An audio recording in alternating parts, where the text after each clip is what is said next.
ये लाइव तस्वीरें हम आपको हरियाणा के करनाल जिले के जिला सचिवालय से दिखा रहे हैं, जहां पर एसपी कार्यालय के ठीक बाहर आप ये देख सकते हैं काफ़ी लोग इस वक्त न्याय की गुहार लगाते हुए नजर आ रहे हैं। ये लोग हैं दादूपुर के और जमीनी विवाद के चलते एक झगड़ा होता है और उस झगड़े के बाद एक परिवार का सदस्य का मर्डर हो जाता है। इन लोगों से हम बात करना चाहेंगे कि आखिरकार पूरा मामला क्या था। आप बताएं, क्या कुछ कहना चाहेंगे? मेरा नाम पवन कुमार है, मैं मृतक का भाई हूँ। तो ये ज़मीनी विवाद चल रहा था जी राड़ा गांव में। जो मेरी सिस्टर थी, दोनों राड़ा गांव में हैं। ज़मीनी विवाद चल रहा था तो इनका तकसीम होनी थी। इन्होंने लोगों ने इनको झूठ बोलकर तकसीम के पैसे ले लिए। भी 4-5 खेवट थी, 4-5 खेवटों में से एक खेवट की तकसीम करवा दी और इनसे पैसे ले लिए। बाकी तकसीम का अभी तक कुछ भी नहीं हुआ है और उसमें से इनका हिस्सा लेने पहुंच गए कानू गो पटवारी जो भी है, निशानदी दिया है वहाँ पे। तो ये जब ये लड़कियाँ गई, मेरी सिस्टर गई वहाँ पे, तो इन्होंने देखा वहाँ पे 9 आदमी थे जो कि वहाँ पे अपने बोई हुई खेत के अंदर जोड़ दे रहे थे। इन्होंने उनको रोका। एक 14 साल की लड़की है, वो वीडियो बना रही थी, उसका थप्पड़ मार के फ़ोन छीन लिया। 2-3 आदमियों ने बड़ी सिस्टर को पकड़ लिया और जो 5-6 लोग थे उन्होंने छोटी को पकड़ के पोषण पिला दिया। उसके बाद जब सिस्टर ने भांजे को फ़ोन किया, वो वहाँ उसको लेके आया तो उसको रास्ते में 2-3 उल्टियाँ भी हुई हैं। उल्टी होने के बाद ये असंध लेके आए हॉस्पिटल के अंदर। असंध में 5-10 मिनट ट्रीटमेंट हुआ। उसके बाद करनाल रेफ़र कर दिया उसको। करनाल रेफ़र करने के बाद जब यहाँ पहुँचे तो डॉक्टर ने मृत घोषित कर दिया। उसके बाद अभी तक 2 महीने हो गए लगभग, पुलिस की कोई कार्रवाई नहीं हुई। 29 तारीख को लगभग 8:30-9 बजे 2 पुलिस कर्मचारी असंध थाने से आए। उन्होंने फ़ोटो भी ली, नाम भी लिखे और जो पर्चा दिया उसमें लिख दिया कि हमें वहाँ मृतक के घर का कोई आदमी नहीं मिला। पुलिस की कार्रवाई से हम नाखुश हैं। वो झूठ पे झूठ रिपोर्ट बना रही है और उल्टा जो वहाँ का रमेश राणा है सीओ, वो धमकी दे रहा है कि हम तुम्हारे ऊपर उल्टा केस बना देंगे। हम चाहते हैं कि जो आरोपी है उनकी गिरफ्तारी हो और ये मुकदमा जो है वहाँ से सीधा करनाल ट्रांसफ़र कर दिया जाए। अभी तक पुलिस की कोई कार्रवाई नहीं हुई, उल्टा धमकी दे रही है, आश्वासन दे रही है। हम यहाँ एसपी से भी मिले 3-4 बार, उन्होंने आश्वासन दिया है कि हम आरोपियों को गिरफ्तार करेंगे। अभी तक कोई गिरफ्तारी नहीं हुई है, ना ही कोई कार्रवाई हुई है उनके ऊपर। वो खुलेआम घूम रहे हैं, धमकियाँ दे रहे हैं घरों के अंदर आके। तो हम चाहते हैं कि पुलिस अपना निष्पक्ष जाँच करे, कार्रवाई करे और जल्द से जल्द आरोपियों को अरेस्ट करें। कहाँ का मामला है ये मामला गाँव राड़ा का है, असंध और करनाल के अंदर है ये। तो जो लड़की थी वो दादूपुर गांव की थी। बड़ी झगड़ा क्या था? झगड़ा ज़मीनी विवाद है जी। जो धोखाधड़ी का मामला है, उन लोगों ने धोखाधड़ी से ज़मीन अपने नाम करवा के निशानदी ले ली। जो लड़की मरी है वो ज़मीन उसी की थी सारी की सारी। तो अभी तो आप किस आधार पर कह सकते हैं कि उसे जहर पिलाया गया? हम ये जब जो वहाँ मौके पे थी जी, मेरी बड़ी सिस्टर थी, मेरी भांजी थी वहाँ पे, जो सिस्टर थी मौके पे, उन्होंने बोला कि इसको जहर दे दिया है। तो इस विषय में कार्रवाई होनी चाहिए। इस विषय में पूरी कार्रवाई होनी चाहिए। अभी तक कोई कार्रवाई नहीं हो रही। हम अगर कार्रवाई नहीं करेंगे तो हम भूख हड़ताल पे बैठेंगे और हमारा जो केस है वो करनाल में ट्रांसफ़र कर दिया जाए और आरोपियों को गिरफ्तार किया जाए। अभी तक पुलिस आरोपियों के ऊपर कोई गिरफ्तारी नहीं हुई। आप मृतिका के क्या लगते? मैं मृतिका का भाई हूँ जी, बड़ा छोटा भाई हूँ जी मैं। मेरा नाम पवन कुमार है जी।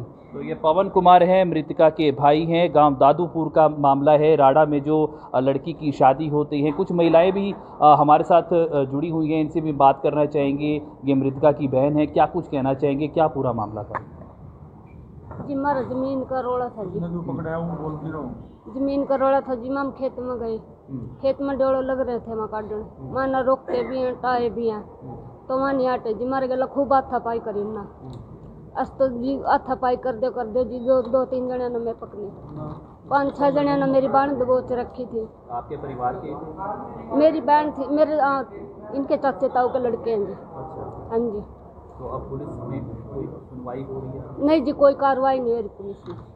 कोई कार्रवाई नहीं जी। क्या मांग करते हैं? आप मांग करते हैं जी उनकी गिरफ्तारी होनी चाहिए और हमारा केस करनाल आना चाहिए, ट्रांसफर होना चाहिए। मृतिका का क्या नाम? निर्मला देवी।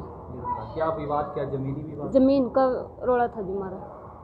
कितने समय से चल रहा था? ये 2-3 महीने तो हो रहा था जी।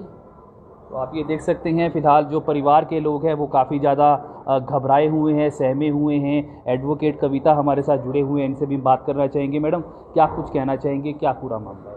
मामले में सबसे पहले मैं ये बताऊं, ये 29/12 की रिपोर्ट है तहसीलदार, जिसमें तकसीम के लिए आए हुए थे मौके पर राड़ा गांव में, और जिसमें इन आरोपियों के साइन भी हैं, जो आरोपी कंप्लेनेंट है इसमें, देख लीजिए। और ये 29 को ही हमारे को स्टे मिला कोर्ट से, सेम डे।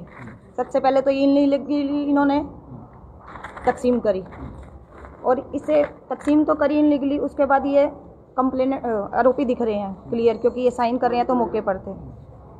और उसके बाद 29 की कोई डिसीज हुई है, और 30 को FIR दर्ज हुई है, 30/12/2020 को। तो इससे क्लियर होता है कि वही आरोपी थे, उन्होंने ही पॉइजन दी है। अगर उसने मरना होता खुद तो वो घर पर मरती, वहाँ पर ना मरती, खेत में। अगर खेत में मौजूद थे आरोपी, ये क्लियर होता है। अगर ये कहते हैं कि तथ्य चाहिए तो इन्हें उन आरोपियों के फ़ोन नंबर ट्रेस करने चाहिए थे, CDR निकलवानी चाहिए थी। अभी यहाँ पर तो क्या हो रहा है, कम से कम 50 दिन हो गए हैं, 50 दिन 2 महीने लगभग हो गए हैं। कंप्लेनेंट ही आरोपी बने हुए हैं। 4 बारी, कम से कम 3-4 बारी SP के पास आ चुके। IO इस केस में जो है वो अलग इन्हें धमकियाँ दे रहा है। जो आरोपी पक्ष हैं वो आके इनको धमकियाँ दे रहे हैं, जान से मार लेंगे। क्या इन्होंने गुनाह कर दिया? बहन हाथ से गंवा दी उसने, और उसके बाद वही दर ठोकरें खा रही है।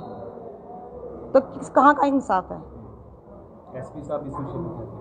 SP साहब के पास देखो, हम फर्स्ट डे गए थे तो हमने बोला था कि ऐसे करके मामला है, तो अभी तक गिरफ्तारी नहीं हुई। तो उन्होंने बोला कि केस स्टेटस आएगा तो तब देखेंगे हम, तो क्या उसमें मिलता है हमारे को। तो नेक्स्ट डे फिर हम थोड़े दिनों बाद गए जी, फिर कहते हैं जी IO को बुलाते हैं, पूछते हैं। तो ऐसे बस लिपापोती चल रही है। इसमें हम क्या कहेंगे? 302 का मैटर है, कम से कम SP साहब ये तो देख लें कि ये कौन सी सिंपल सी 323 वाली धारा नहीं है जिसमें तुम ऑन स्पॉट उठा लेते हो बंदे को। ये 302 का मैटर है जिसमें बंदा मर चुका है, तो उसमें भी तुम देख रहे हो कि वो कैसे मरा और कैसे नहीं मरा। तुम ट्रायल में देख लेना ये चीज़ें। कम से कम जो तुम्हारा फर्स्ट इन्वेस्टिगेशन रिपोर्ट जब तुम करते हो, तुम्हारा क्या पक्ष है? एक हीनियस क्राइम हो रहा है। 302 का मैटर कोई छोटी चीज़ नहीं है, जान गई है किसी की, तो उन्हें कम से कम उठाना तो जरूरी था।